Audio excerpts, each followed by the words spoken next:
My name is Palana. My pronouns are she, her, hers. I'm a Rochester City Councilor, and I'm the first openly trans City Councilor in New Hampshire. Thank you. I'm going to get to that part after I talk about what it was like running.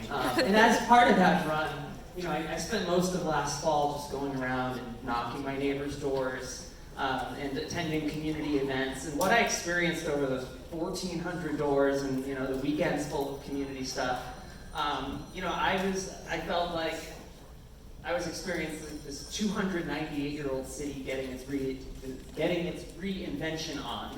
There's just this palpable feeling of excitement amongst community members and business owners, and a very active discussion about addressing long-standing obstacles to our city moving forward into a fourth century together. Ooh.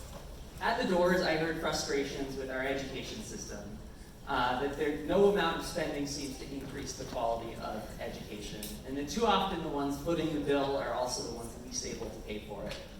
I heard frustration with the lack of accessible health care, people going into debt over routine medical care, and afraid of what the upcoming merger of our local nonprofit hospital with the national for-profit will mean for our community's care. I heard people frustrated with the inaction on the opioid epidemic, be it a family member who can't get adequate treatment, or a favorite public space that they now totally avoid, or a system that incarcerates those who just need basic health services. Elizabeth Warren would ensure that public schools are funded equitably, that all students everywhere receive the same quality of education regardless of where you're from. Elizabeth would make sure that everyone can receive basic health services without going into debt. That could very well prevent them from entering that system of incarceration in the first place. Elizabeth Warren would hold the creators of opioids accountable and invest in community recovery efforts, which is what New Hampshire needs right now. And that's why Warren is good for cities like Rochester. Woo!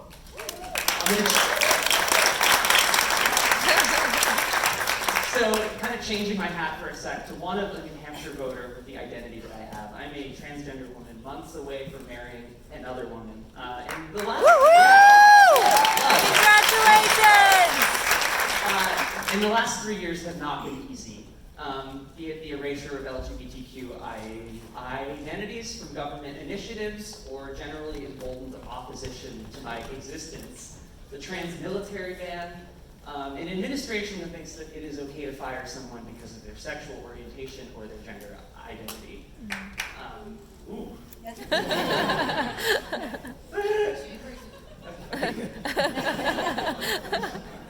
So I am personally with Warren because Elizabeth Warren sees the LGBTQ community, and she understands better than any other candidates the interlocking systems of discrimination that keep families like mine from accomplishing our full potential. And that addressing many of these LGBTQ injustices are a first 100 days issue.